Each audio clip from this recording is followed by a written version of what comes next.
Hello, welcome to this GrowSkills webinar all about backlink building.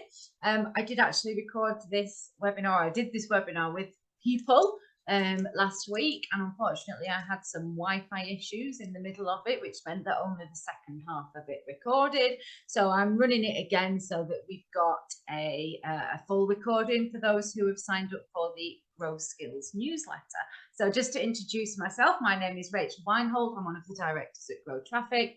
Grow Traffic is an SEO agency. So we focus on growing the traffic to our customers' websites, and we use any of the means that are required to do that. So we use the full range of digital marketing tools in order to get more customers onto our clients' websites and to improve their rankings and to generally make their businesses grow. GrowSkills is an arm of Grow Traffic, so it's the sort of self-service platform whereby customers that don't necessarily have the budgets to do to outsource their SEO or their digital marketing entirely, or people who want to learn a bit more have an easy way of doing it. So we provide a monthly webinar and we provide an email on the freemium version. But if you want to sign up to a little bit more, you get access to more videos, infographics, blogs, tools, and also access to the team, so we can help with strategy and training and anything else that you need. So without further ado, today we are talking backlink building. So backlink building is one of those things that again, like I said, it's one of those tools in our arsenal that we use to grow authority to our clients' websites, to grow more traffic to it, and to improve their rankings and ultimately get them more business. But it's one of those things that is often approached with a little bit of trepidation. And so what we're going to look at today is what are backlinks, why do they matter, and how do you go about building them to your clients' websites. So as I said, this is supposed to be a 45-minute website. I did it last week and it took an hour and 15 minutes, mainly because there were a few questions and also I talked too much. So let's see how quickly we can whiz through this. I'm just going to share my screen and then we can go through the presentation.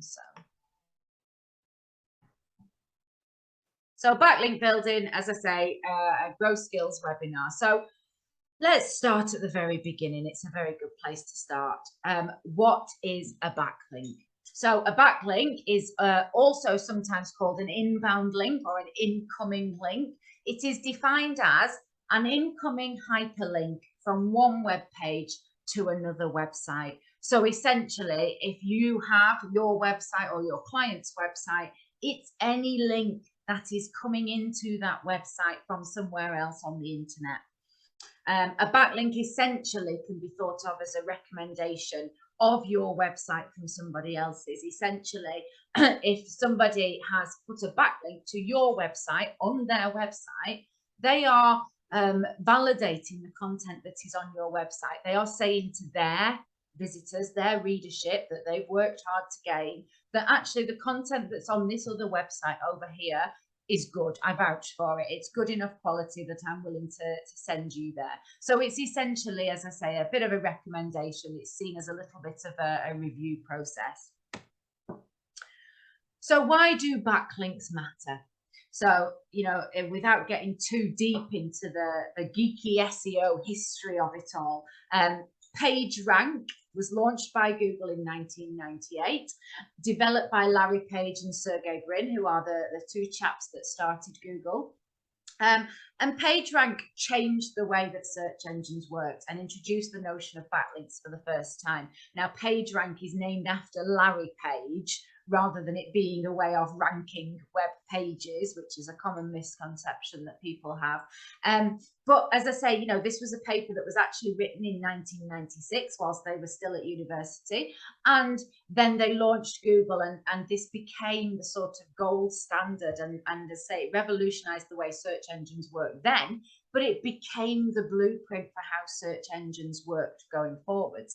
And now any search engine that has been, you know, worked on, developed, built ever since then uses this same principle. So if we think back to when the very first search engines appeared, actually in the 1980s, they were literally just an index of all of pages that were available. They didn't necessarily rank content in any way. They didn't put it in any kind of order of priority for the search or the seeker, the person doing the search. They just presented the information that was available. They were literally an index. Larry Page and Sergey Brin said, actually, you know, the size of the internet is going to keep growing exponentially. We can't just keep giving results to people in this stated way. We've got to figure out a way of ranking it and a way of giving them the best result as opposed to just all the results. And backlinks was one of the way that they looked at this. You know, when we think to how does a search engine judge how good or otherwise a website is, it's really got some very basic ways it can do that. You know, well, how good is it? How many people visit it? Do they come back? You know, are they engaging with the content? So are they spending time on the website? Are they browsing when they get there? You know, those are the basic things. But then they invented backlinks and this way of ranking whereby they said, well, is anybody else linking to this website? Is anybody else recommending this content? Essentially, the idea was that a website and a web page can't just exist in a vacuum. It must be related to other content and other people within the sector, and people must be talking about it and referencing it. The more people are doing that, the better quality that web page or that information based on that web page must be. And so they worked up this rudimentary system whereby essentially it worked on, well, if you've got more backlinks, if more people are linking to you, you know, you must be a better quality website and therefore you will rise up the rankings. Over the years, since 1998, you know, this process has been refined a lot, and we've gone through phases with backlinks. But essentially, it still works as the same principle it did. We've obviously, you know, I said backlink building has changed over the years. When we first started doing SEO in you know 15, even 20 years ago, at that time, it was just based on that very basic principle of, well, the more backlinks you've got, the better your website must be.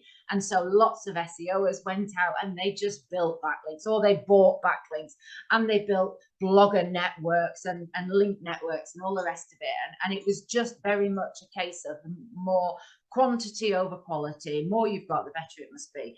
And over time, Google said, well, hang on, this is not a fair way of doing it. This is not a democratic process. We've just got the people with the biggest budgets who can buy the most backlinks, getting up the rankings, and their content is not necessarily the best quality. So then they started to refine the backlink process and they said, okay, let's go for a quality over quantity system. Let's say it's not just about how many you've got, but it's about the quality of those backlinks and how good are they? And are they genuine? Does it look like you've built those over a very short period of time, which looks a bit suspicious? Or have they built up organically over a period of time?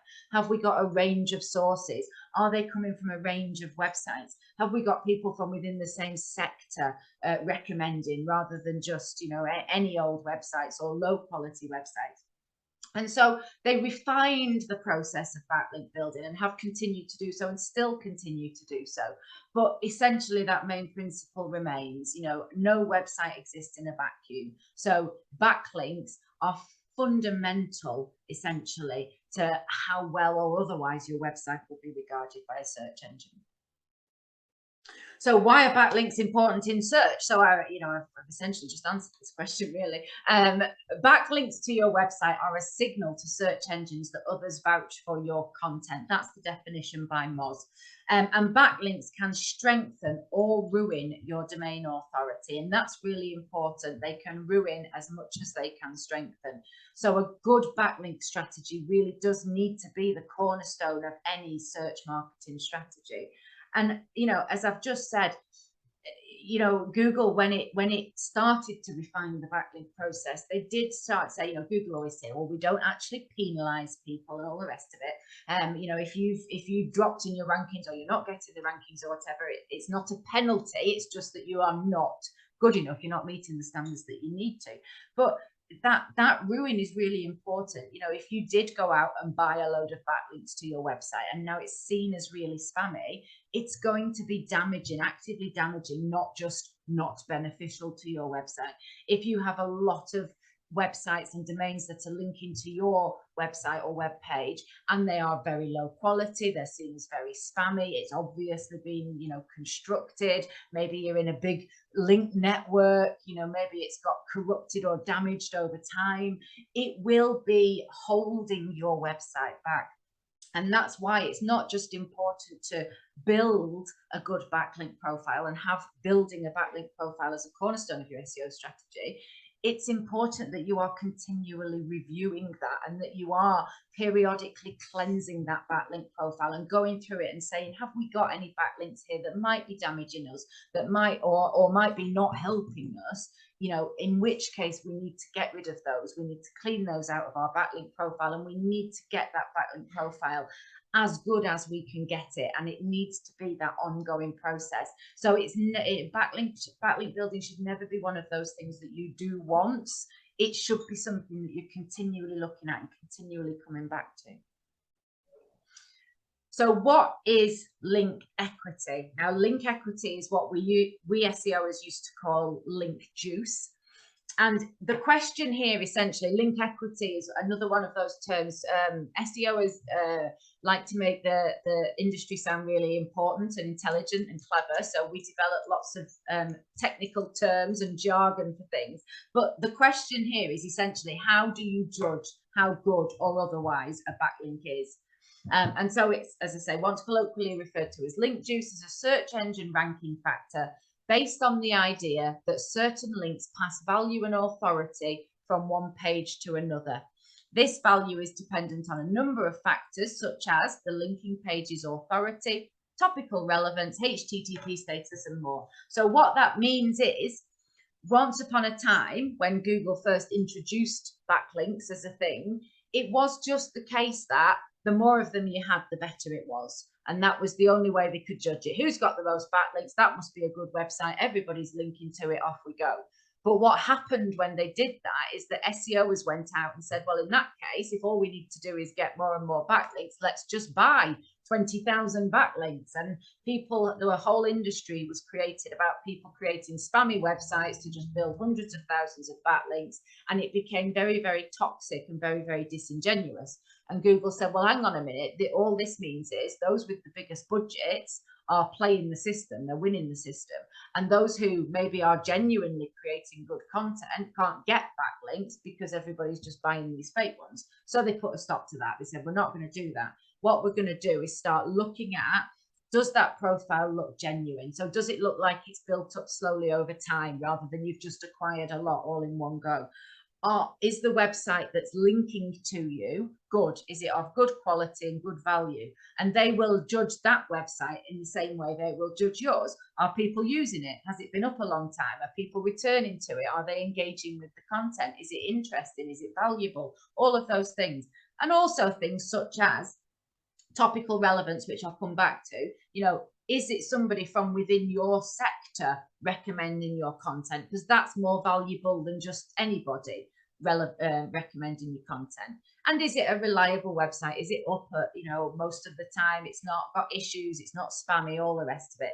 So it will judge all of those things together, and it will say, okay, this website has, maybe 100 backlinks, 20 of them are not very good, 20 of them are really good, and the rest of them are just sort of all right and sit somewhere in the middle. So that looks like a genuine backlink profile. And otherwise it will look at one potentially and say, well, this one has 200 backlinks, but actually they're all from really low quality websites. They all arrived over the period of a week, and that probably looks really dodgy. So it will judge you. And again, that goes back to how a poor backlink profile can really damage you, can really damage your website on an ongoing basis.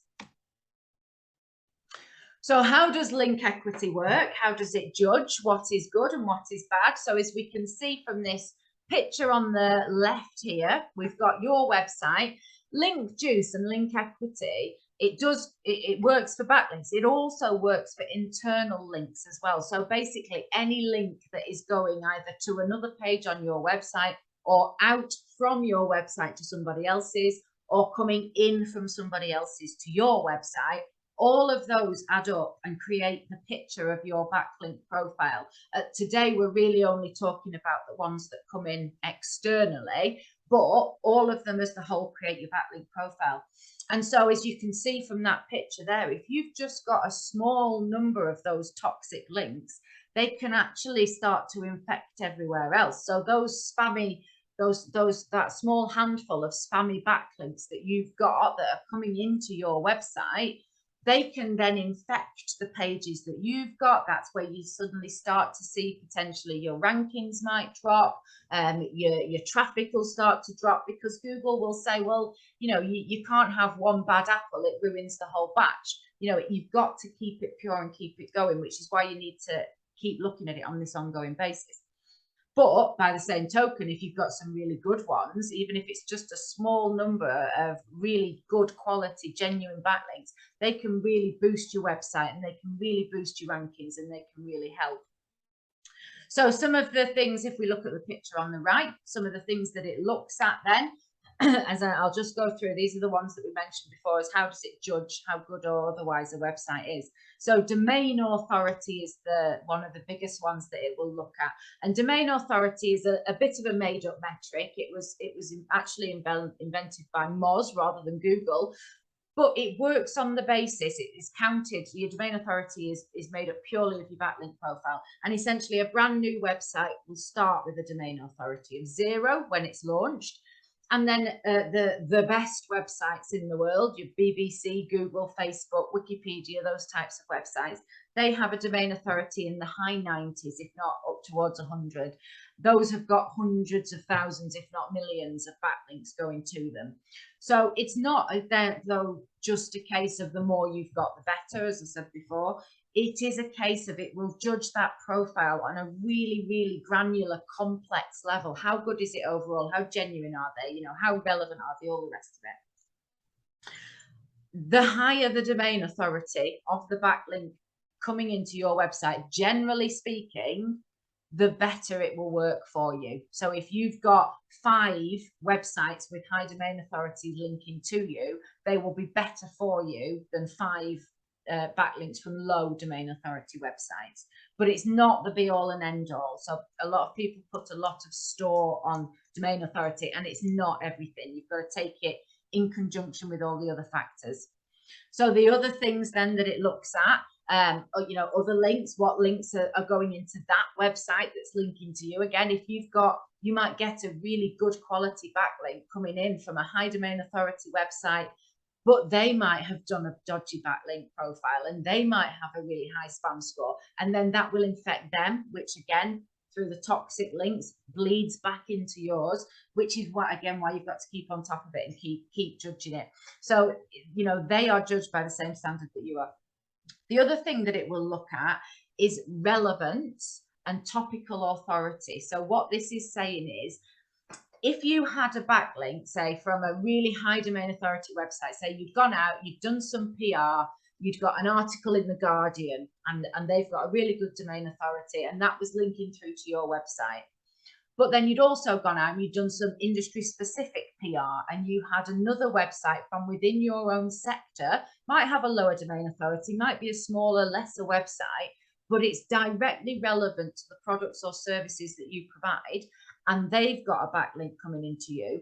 That potentially could be worth more to you than the backlink from The Guardian, because essentially Google will say, well, anyone can get, you know, theoretically anyone can get an article from The Guardian. That's not a personal recommendation. Whereas this is the same industry, the same sector, recommending the content on this website. Therefore, it must be good if other people are doing it. And we're back to this. No website should exist in a vacuum. What Google wants to see from you, what all search engines want to see from you now, is not just what are you doing on your website, but what are you doing across the internet as a whole? How are you interacting with your sector?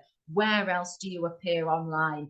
Are you doing lots of industry relevant stuff and talking about your thing? Are you the go-to expert on your thing that you do? And so the more of these topical backlinks that you have, again, the better you will be seen. And relevance is to do with what pages it's going to, how is it linking? And so again, this is where where the backlinks go to become as important as getting the backlink. So again, if you've got an article in the Guardian, it might be a PR piece, it's probably just going to link to your homepage. You're not giving somebody very relevant information other than to say, we're a company, we're here, we do this, we're great, go and have a look at our website. Whereas if somebody from within your sector has done maybe a blog post about you, talking about a specific service that you provide, and that's then linking directly to that service page on your website, that again is worth more to you, because they're very, it's very targeted to that person reading it, that audience member. They can go and do that further bit of research. It's relevant to what they're interested in. And again, Google is saying, well, they've recommended this service, and actually this person does this service, and they've got a page on their website, and then that page on the website links out to all these blogs that they've written about it, and then we've got a link from a podcast where they were talking about that thing that they do. So it just creates this picture essentially of how well respected you are within your community, within your sector as a practitioner. And the more you can do that, the better quality your backlink profile will be. It sounds really complicated, and it sounds really, hard to achieve. And that's why, again, it's one of those things that you do organically over time. It's very hard to dodge a backlink profile now. You've got to try and do it genuinely and organically. Any questions on any of that? Does that make sense? Yeah, all good. Yeah, I was just wondering, how do you know, the toxic ones that you said could be linking into you? Yeah. How would you know what they are? How do you find them? Good question. I shall come on and tell you that. Oh, right, okay. Just as that, just to say, Amanda, though, if you do have questions, do just pipe up and shout at me. Right. So interrupt me by all means. I think my Rufus has a good idea that you absolutely love animals, because he just wouldn't leave me alone. Yes, I saw him popping up there. Yeah, absolutely. I've got a rabbit in the background making a lot of noise as well, so I don't know what he's doing there. Okay, so what counts as a backlink? And this is, again, people argue about this over and over again. What is a backlink? What isn't a backlink? What's a citation? There's lots of different words for it. But essentially, as I said before, a backlink is something that is leading a link into your website from somebody else's piece of content. That's different from a citation or a listing where you might appear on, say, yell.com or, any of those directory web pages or something. Those are just citations. That's just where your business is listed. And they're important because they show that your business is real and it exists, again, in a physical place on earth. But a backlink is something slightly different. It's where your link is coming from a piece of content as opposed to just your address or whatever. So it could be a guest post that you've written for somebody else's website. So you could approach somebody, say another professional in your sector, and say, I really like your blog. I think you're putting out some really good content. Would you mind if I wrote a guest article for that? And they understand that it's a backlink. They know that you're going to link to your website from that, so it's fine. But they're getting a free piece of content out of it. So it's mutually beneficial to all parties. But essentially, you write it for their audience. So you target their audience, talking about what their audience is interested in, but with a link to your website to say, actually, this is also a service I provide. Or if you wanted to go a bit deeper into it, come and visit me on my website or whatever.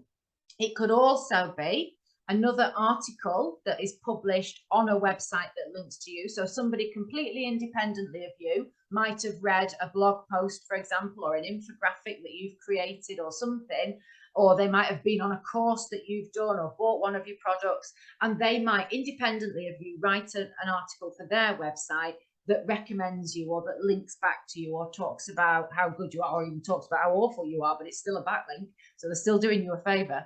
That says exactly the same. You've not written it, they've done it, but it's still a backlink because it's linking into you. Links from your social media platforms also count as backlinks. You need to be a little bit careful with this because after a certain point, they stop counting. So say if every single link that you had came from Facebook, after a certain point, that just stops being important. Essentially, it will say, okay, they've got some links from Facebook, but nothing else. That's not enough. So you need to think about it as having it as, think about it holistically, and have a selection from lots of different social media platforms as well as other things, but they do count. So links from Facebook, LinkedIn, Instagram, TikTok, all of those still important. PR articles on press websites. So again, there's a really big crossover now between traditional PR and SEO. So most PR agencies now, if you approach them and say backlinks are one of the metrics you would like to measure, they will focus on getting you articles published on digital publications as well as in, say, magazines or whatever. But it means again then that you get that backlink article. Again, you've got to take it holistically, because if all you do is PR articles, and you might get some good ones, you might get some articles on, as I say, you know, Guardian, Daily Mail, BBC, they're going to be really good for you. They're going to bring amazing brand awareness. They often have very high traffic volumes associated with them, but they're not specific to your sector. So again, you've got to, you know, take them with a pinch of salt. They also tend to just go to very generic pages on the website, like your homepage, potentially a landing page, but very rarely will a press article go specifically to a blog post, for example. So again, it's quite top level, top of the funnel content, but taken as a whole, really, really important. Links from forum or blogging websites such as Medium or Quora. So again, even Tumblr, microblogging websites, things like that. Any content that you've published, it doesn't have to be on a specific business's website. It could be on one of those publication websites, still counts, still a backlink back. You do have to be careful with these, because sometimes Quora especially, and some other forum websites, they do what we call no follow. So you'll tend to get one link, maybe one backlink back that will count, and after that they set them as no follow. So it's essentially a way of saying to a search engine, I'm linking to this website, but I don't want you to count it in the index, basically. So again, you've got to take them with a pinch of salt. You need a few of them, but they're not going to fix anything, and after a while they stop counting. And then reviews, trust signals, all the rest of it. So this is if you've got people talking, if you're a business and you've got staff reviews going on Glassdoor, or people are reviewing you on Trustpilot, or you know, one of the tourist type websites, anything like that, any kind of reviews, things like that will count. Also, if you have what we call trust signals, so if you are a supplier for somebody and they've got your logo on their website with a link back to your homepage, that's called a trust signal. Still a backlink, still counts. Again, the more of those you've got, the more it shows that you are a business that is interacting with other businesses. So if you are if you regularly work in conjunction with anybody else who's got a website, or if you supply them regularly with anything, or even if they're a regular customer of yours, you know, ask them if they can have your badge on their website with a backlink to you. It all helps. And this is why you need this really good range of backlink sources. No one of these is a panacea. No one of these is going to fix everything. You've got to have a few from each source, and that's what a genuine backlink profile looks like, because that looks like you've built it up over time. You're doing your business in your sector, you're getting customer reviews and feedback, and you're working with suppliers and all the rest of it, and you're posting on social media, and you're getting some press articles published. You know, all of these things massively help, and all have different benefits, but it's about thinking of them and all of these different strands. So how do you improve your backlink profile? So there's 4 stages to making sure you've got a good backlink profile, and we're going to go into each one of these in more detail now. So the first thing is that you check, what is my backlink profile looking like now? Secondly, you understand where your backlink profile needs to be, and I'll explain why and how you do that in a minute. Thirdly, you devise your backlink strategy. So you work out your plan of where you are going to acquire your backlinks, how many, you know, working on your own resources as much as anything else. And then finally, you build them. And even once you've built them, it's not instant. You know, you can't go out and build 5 backlinks, get 5 backlinks, and all of a sudden your rankings will go up and your traffic will improve. It takes a while for all of that to filter through. As I said, you know, Google's got to go and crawl your website and check out your backlinks. Then it's got to judge the websites that are linking to you and build that picture. I mean, it's phenomenally complex and huge amounts of data that it's looking at in order to rank all of these. But because of that, it takes a bit of time. So you've got to give it a while to sort of percolate through the internet, for want of a better way of putting it. But those 4 steps, if you have those as your ongoing strategy, it's, you know, I know I say an ongoing process and it will work. So step number 1, how do you check your backlink profile? So there are loads of free backlink checker tools out there. The best one, in my opinion, is Moz, but you can also use a SEMrush or SEMrush, people pronounce it differently, and literally just Google them, put those into Google, they come up top, you copy your website's URL, paste it in, and it brings you out a backlink profile, and I'll show you an example in a minute. But the things that you're going to look at then are how many have you got, and just in pure number. As I said before, number is not be all and end all. You can't just say I've got the most and therefore I'm the best. But you know, how many you've got is going to be a good indication and a good starting point. Then you're going to have a look through your report. Doesn't have to be done in massive amounts of detail. You don't have to look at every single backlink unless you've got 5, in which case it's easy.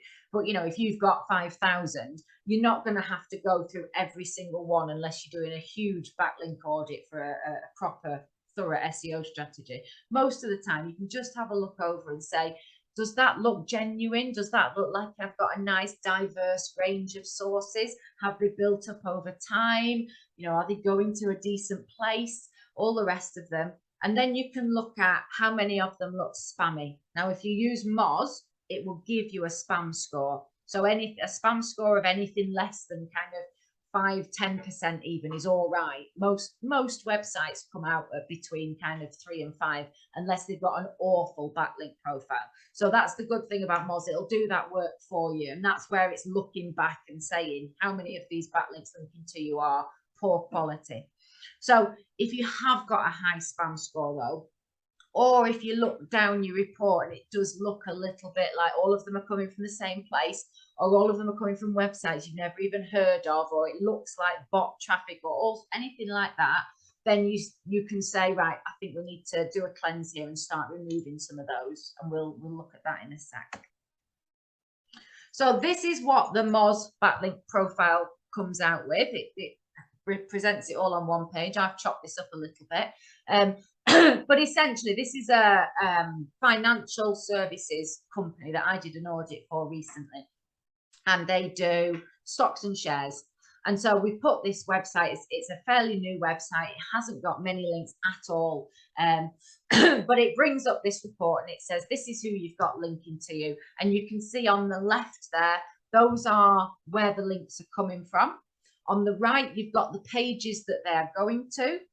At the bottom, you've got your anchor text, and I'll come on to anchor text in a minute.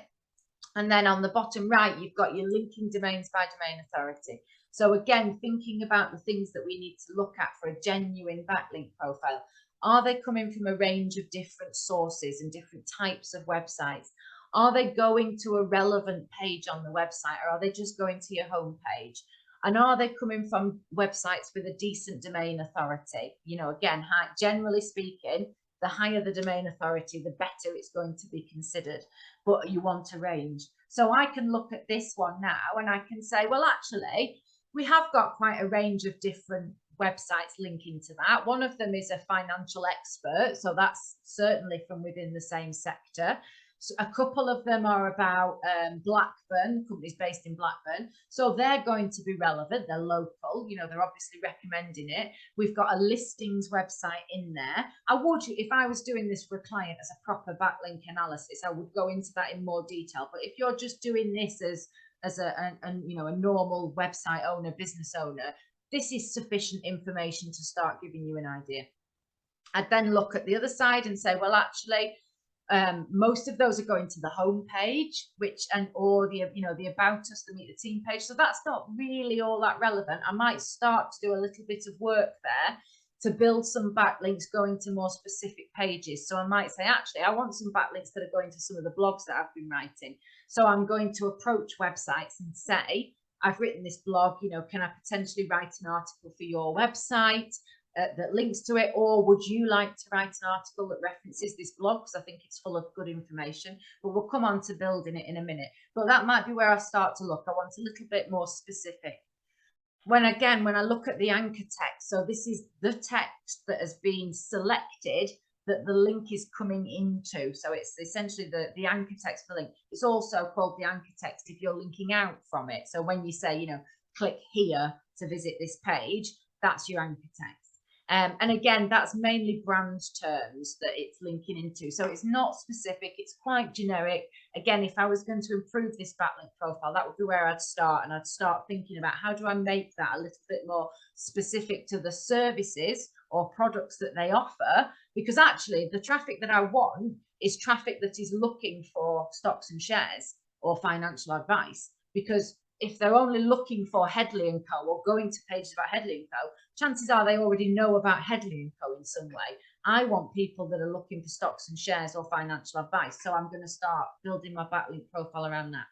And then domain authority, again, quite a lot of these ones are around the lower domain authority, with only a couple at the higher domain authority. So I'm going to look at that and go, well, that's all right. It looks genuine. It's quite varied, but I want some of those higher domain authority websites linking to mine. So I would probably start to think about coupling this with a PR campaign.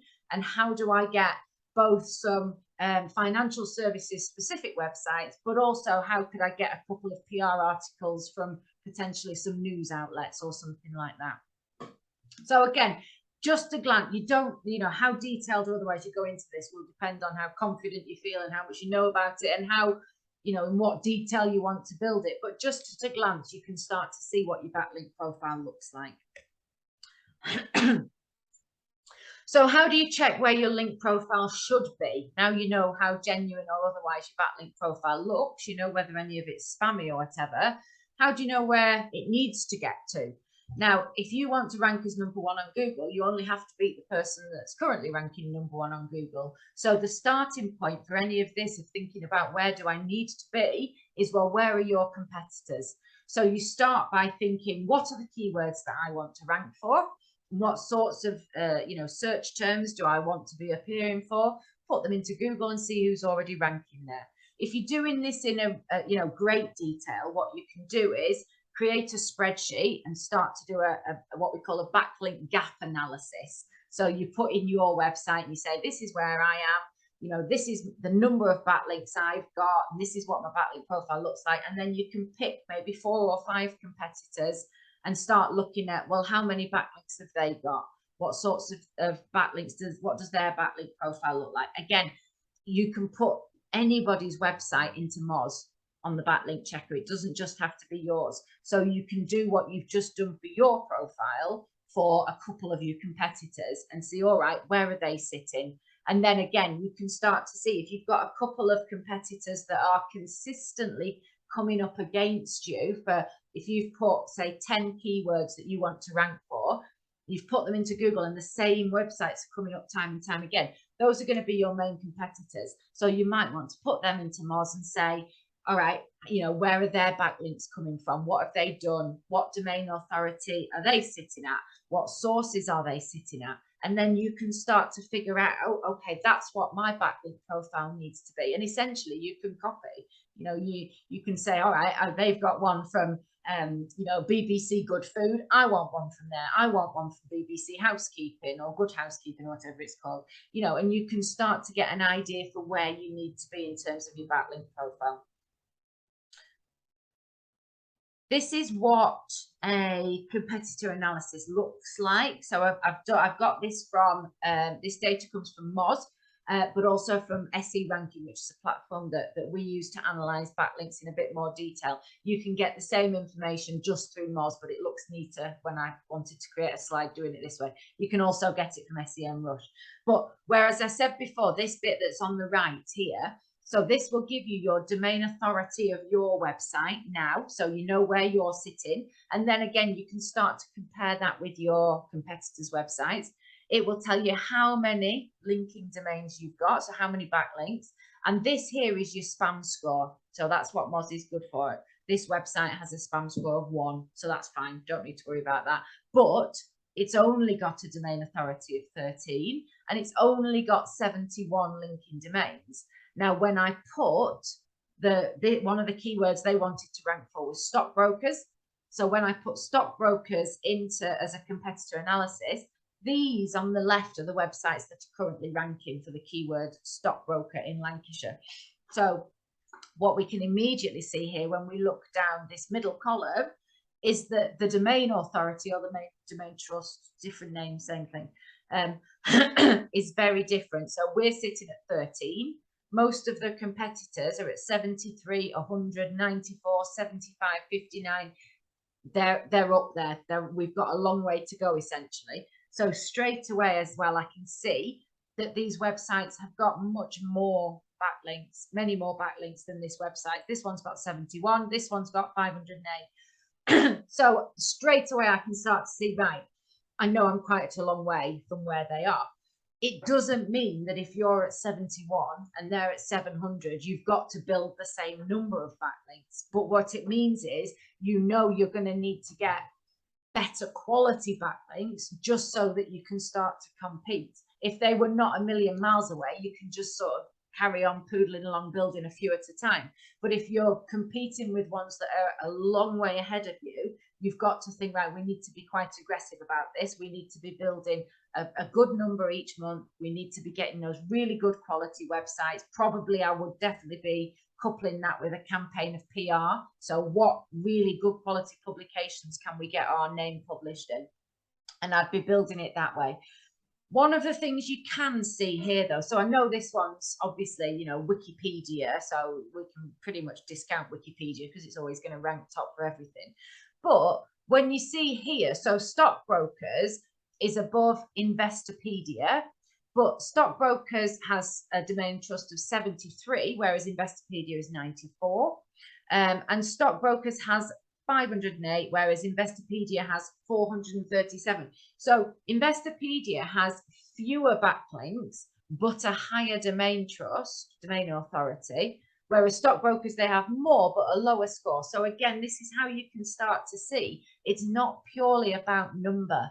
It's you know, this one here, this Law Academy, is ranking with 11 referring domains. Sometimes you have to take these metrics with a pinch of salt, but they give you an idea. But essentially, it's got 11 good backlinks that have been recognized, but it's got a domain trust of 75. So it's even higher than the one that's ranking top. So those, whilst it's only got a few, they must be really, really good quality. So I would be putting those into Moz and starting to dig a little bit deeper and say, okay, what are these ones that they've got? Why are they so good? And can I copy them? Can I go and get the backlinks like that for myself? Because that's obviously what Google has decided is a good indication that that's a good quality website with good quality content. So it can be confusing, all this. And I think if you're a business owner and it's your website and you're approaching this for the first time, it can feel a little bit overwhelming. So if you want to run these and just start to build a gap analysis, you don't have to get all of this perfectly in one go. You know, build it over time. If you need to ask somebody to have a look at it and see if we can make sense of it. But that's why a gap analysis in a spreadsheet is quite helpful, because you can just start to do a little bit of this research over time, start to build that picture and start to get that analysis. Otherwise, you'll spend hours doing it and waste your life, basically. So we've done an analysis of where our backlink profile is now. We've done a little bit of an analysis of where our competitors are at. Again, as much or as little detail as you want on that. It can be one page and a little bit of research, or you can do a whole audit. It's entirely up to you. But now you've got to start to put your strategy together. So you know where you are, you know where you need to be. How are you going to get from that point to this point? And so you're going to need to look at what types of backlinks do you need to get? So what have your competitors got? What sources? Are they mainly PR, or are they mainly sector related? Are they mainly focusing on social media? Think about the range that you're going to need as well, the different choices. Start to think about what industries and sectors are you going to focus on. So I've said before, you know, it is obviously it's the same ones that you're in, but you don't want to be competing with maybe your direct competitors exactly. So maybe there are some other things, other sectors, other businesses that you can branch out into. For example, you know, if you do photography, can you start to look at event organizers or press or wedding venues, that sort of thing? So you will think about those sectors and those businesses and services that fit within yours. How can you approach those sorts of businesses and websites and write relevant content for them? What level of domain authority websites do you need? Do your backlinks need to come from? So if most of yours are down at the bottom end, you're going to need to focus on some at the top. If most of them are clustered around the middle, again, maybe you want a couple from either end. So just start to get a picture. Domain authority, I can't stress this enough. It's not the be all and end all, but it's just one indicating factor amongst all the others. But it just gives you that idea of where you need to be pitching, the types of websites you're going to need to be approaching.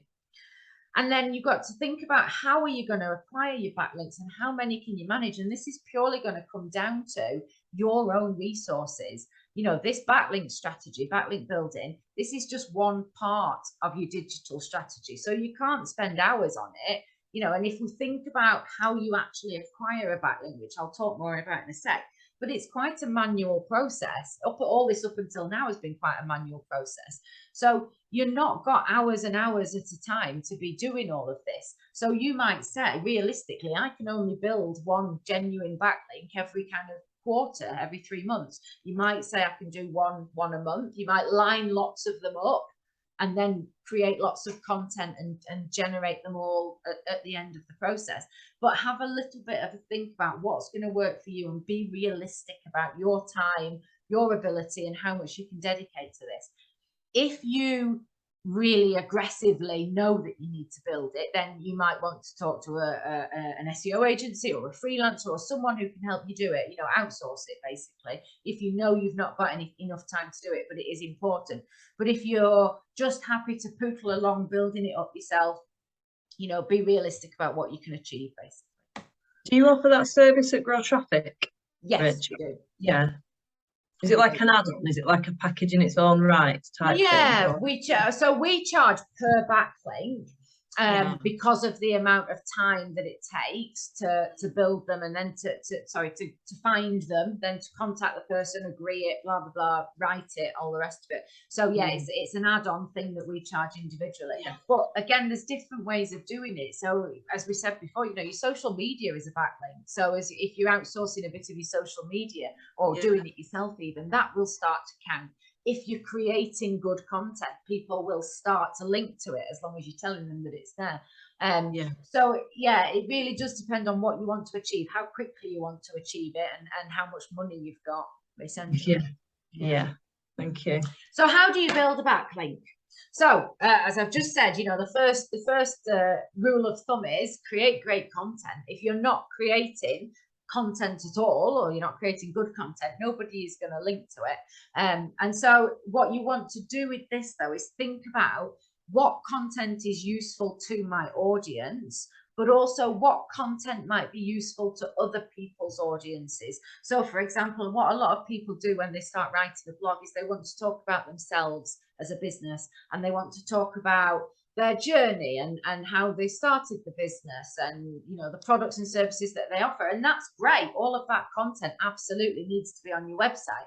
But that type of content doesn't give anybody else much of a reason to link to it, you know, unless somebody is a friend or they've personally worked with you or whatever. They're very unlikely to link to your journey of how you got where you are from their own blog post or their own website. So what you need to be thinking about if you want to build backlinks is, how do I create that content that's going to be useful to other people? So it's going to be much more about the advisory content. Top 5 tips or top 10 tips works great. Infographics work great. So for you, Amanda, it might be, you know, top 10 tips to get you through the menopause, or best ways to ensure you get a better night's sleep, or how to incorporate more turmeric into your diet, or, you know, that sort of thing. The type of content that other people are going to be interested in it. But the important thing is then sharing it. So loads of people, again, create great content, but they don't tell anybody that they've done it. They write brilliant blogs for the website, but then it doesn't go anywhere. People will not magically find your content. So you need to make sure you are sharing it. So you share it on your social media multiple times when you've published it, and again a couple of days later, and again a few weeks after that. Keep sharing it. Share it to different groups. Share it on Facebook groups and things. You also can go on other people's podcasts or Facebook Lives and talk about it. Tell people it's there, and you can share it on your email newsletter. The other thing you can do is, if you've done a little bit of research about the types of websites that you want to appear on, contact them and tell them, you know, if you did, say, an infographic on top 10 ways to, beat the menopause without drugs or something, contact women's organization websites, menopause expert websites, and say, I've just created this really good infographic. I think your audience might like it. Would you mind either sharing it on your social media or linking to it in an article? You could even say, you know, if you want, I will write a unique article for your website which has a link to this infographic on it. So again, they are getting content that without having to work for it. So you are doing them a favor, and you're getting a backlink off the back of it. So make sure, you know, you create the great content as step one, but you share it as much and as often as you can. Yeah. The other thing you can do is guest blog for other websites. So again, think about the types of websites you'd like to appear on, ones that are going to be good for your sector, your industry, and contact them. A lot of websites who have been blogging for a while. So we've been blogging for 15 years at Grow Traffic, and we probably get at least 2 emails a day from people saying, can I write a guest blog for your website? Or, you know, can I link to your website in some way, whatever. A lot of them are dodgy. A lot of them are auto bot generated or whatever. And you know that when you read it, so you can tell straight away if it's not a genuine offer, or it's not a great website. We don't want to be associated with them. So always write people a genuine email.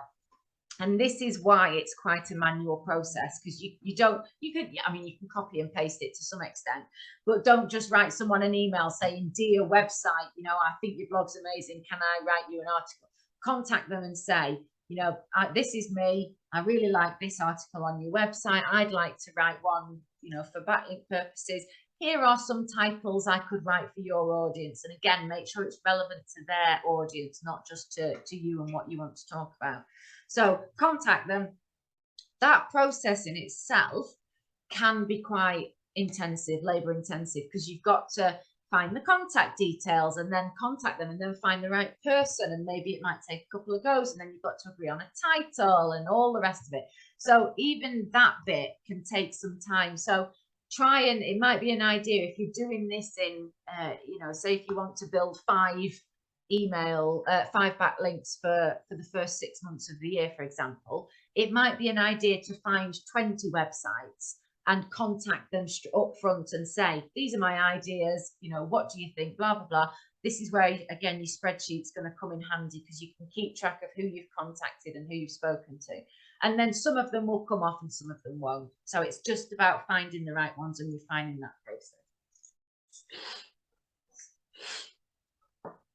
Then the other thing that you can do, and this is what you should be doing anyway for backlink building purposes, but also for that general building up your authority all over the internet, is featuring in other people's content. So, you know, yes, we've already mentioned about guest blogging, but if anybody is doing podcasts that are relevant to what you do and what you want to talk about, Facebook Lives, conferences, that people are looking for keynote speakers, anything at all that is either offline or online, because even if you're doing a keynote speech or you've got a speaker slot at a conference or whatever, you will feature on their website. They will have you advertised as one of the speakers, and they will link back to your website.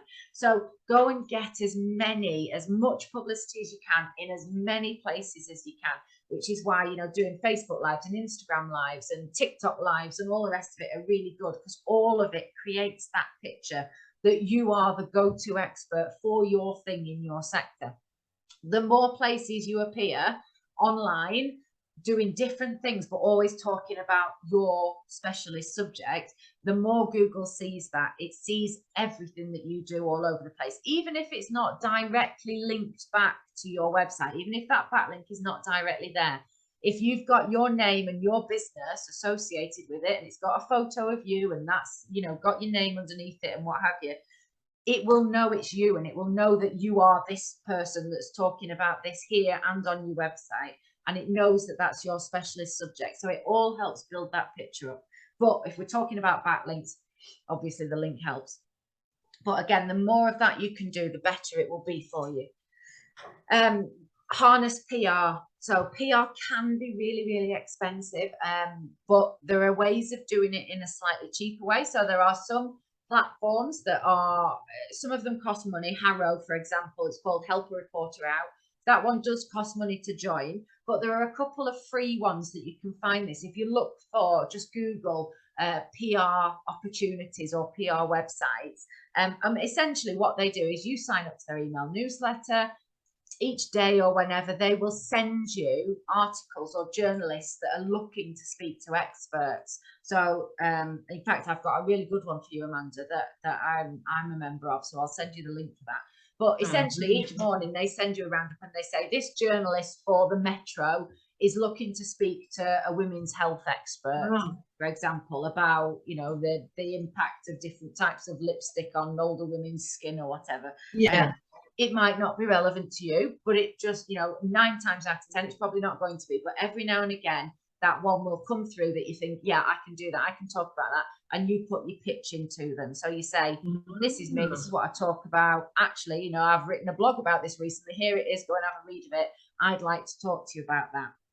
So again, anything like that are really good opportunities. But you can also do PR outreach, either yourself or speak to a PR agency. But if you've got a story, anything that you've done in your business could potentially be a story. Get it in the press. You know, even if it's just your local press, it doesn't matter. Send it off. Get the email address of your local news desk. Most news desks nowadays are scrabbling around for information. So if you drop a lovely press release in the lap, even if you've written it yourself, you know, they're really grateful for that. So anytime if you win an award, or you take on a big client, or you move premises, or you change your offering and create a new offer, or anything that you think is newsworthy, write a quick press release and whiz it off.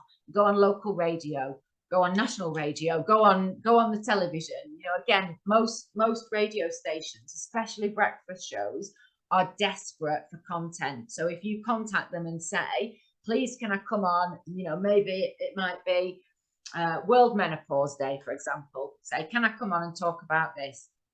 Most people will bite your hand off. So it's always worth using PR as a means of getting out there. Because again, even if you go on local radio and they don't put you on, you know, on the website, they will put it on a catch-up service. So they'll put the recording on catch-up and link through to you. So you always get that backlink eventually. And then comment everywhere, the last one. You know, this is forums, industry forums, anything like that. Again, Quora, Medium, anybody, anything that you're reading. If you go on those websites and sign up to their email newsletters, you can set your preferences as to what you're interested in. So you can say, these are my interests. They will send you a daily digest of popular articles about that subject. You can then nip on the website, write a quick comment and say, yes, I found that when I've been working with my clients because their issues are blah, blah, blah. In fact, I wrote a blog about that last week. Here it is. Here's the link to it. So same with Facebook groups, same with LinkedIn comments, anything that comes up that you can squeeze in, you talking about something. It feels like you're just a self-publicist and it feels really unnatural to begin with, but it is just about, and I mean, the thing is everybody's doing it, so you shouldn't feel ashamed about it. And again, if you've created a really good piece of content that is actually relevant to people, it isn't about you. You are genuinely helping people by sharing the information on a post that they have asked about that specific thing. So you're not just leaping in front of them and saying, I'm amazing, come and look at my website. You're saying, I hear that you're interested in this issue and I actually wrote a blog about it and you might find it genuinely helpful. Here it is. So you're doing people a favor. It's not just about self-publicity. So final points to remember. What tip number one, it is about quality over quantity. It used to just be quantity over quality, but they realized that that was not a fair way of doing it. So now, I mean, we've had client websites, for example, that like that one before, where they are a million miles away from their competitors in terms of the number of backlinks and their domain authority and even the length of time that they've been around. But with a really good backlink strategy, in the space of a year, they're up there competing, because it isn't about finding 500 backlinks. It's about finding those 5 really, really good ones. So if you find a website with a good domain authority that's in your sector, and you get a good article placed on their blog, for example, that links back to a blog on your website that's really, really relevant to that thing that they're talking about, and also relevant to what you do on a daily basis, that is a sort of golden goose of a backlink. So just a very small number can really make the difference. And the better your domain authority is, the higher your rankings will be. The higher your rankings are, the more you appear, the more traffic you get. And obviously the more traffic you get, hopefully the more business you get. So it really does work. Future-proof your website with forward thinking. So what this means is, you know, essentially don't be dodgy about your backlink profile. When we think about, you know, when they introduced backlinks as a ranking factor, and lots of SEOs went out and bought 20,000 backlinks for 50 quid, we knew that was dodgy. We knew that wasn't playing the game fairly. You know, everybody knew that it was even called a black hat technique. You know, everybody knew that wasn't the genuine way of doing it. And Google will always figure that out. They will always close the loopholes if we've learned anything. So don't think that, oh, let's scam our way out of this. Let's just go on Facebook and write 20,000 comments in a day, because it's not going to work. You can't beat the system. So don't try. Don't do anything that might ultimately damage your website. If you get an offer of a backlink and you think, actually, that website doesn't quite align with my values. We turned down a backlink, for example, because the company was in arms. They were in weapons. I can't remember why they even wanted to link with us, but we turned that down because that doesn't chime with our business ethics and the type of websites that we want to appear on and the type of content that we want to create. So be true to yourself and your own values, and just make sure you're not doing anything that ultimately might damage your website. And you'll know if it feels wrong. Don't do it. Don't be afraid to remove or no follow links that could harm you. Now, we haven't really touched on how you do this. It's not a very technical process, but if you're not very technical or web savvy, it probably will be beyond you, in which case what you can do is get your backlink profile, get your marker pen out, highlight the ones that you don't want anymore, that you think, oh, they're not good quality, or they're a bit dodgy or whatever. Give it to your web person or a web person and say, can you just go and disavow these links for me, please? It will take them 15 minutes, if that. So it's worth paying for it. If you don't know how to do it yourself, just get somebody to do it. Get Grow Traffic or your web company or whoever to just go through and no follow them. There are 2 ways of doing it. You can either remove the link altogether. So you can manually contact the website that's linking to you and say, please remove that. You know, I don't want to be associated with that. Or you can just mark it as no follow, we call it. So you can say in the back end of your website, I don't want this backlink to count, basically. And you just mark it as that, and Google will discount it. This is a good thing to be aware of, because people, if you start to build a website and it does start to get a lot of traction, and you start to come up on a competitor's heels, they will notice, and people who don't have a lot of morals can go out and build a load of backlinks to your website. So in the same way that you can build a backlink from your website to somebody else's as a nice thing to do, there is a malicious way of doing that. And this actually happened to Grow Traffic last summer. A competitor of ours went and built a load of spammy backlinks to our website, and our rankings dropped overnight and our traffic dropped, and Dali had to spend an entire weekend going through and manually disavowing all of these backlinks that have been built. And it was done maliciously, and we could see it was, and we had to manually remove it. Now, that doesn't happen very often, but it does happen. So if you have somebody with not many scruples, they will do that to you, which again is why it's a really good idea, even if it's just on an annual basis, run that backlink profile and just make sure there's that, you know, the ones that are on there are genuine and you've built them and you wanted them to be there and all the rest.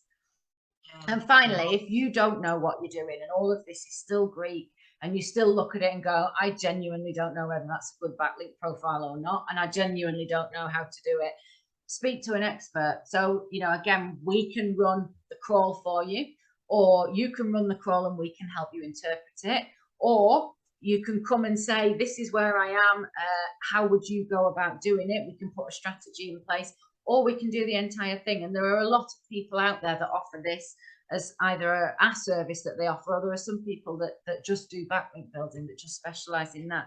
So, and most people will help, you know, but it gets expensive if you want people to manually build you a lot of backlinks, because it's a time consuming process if you're doing it properly. But a lot of people will offer either a free consultation, or they're happy to just put a bit of a strategy together for you for not very much money. So always ask somebody and get some advice if you need it. Any questions?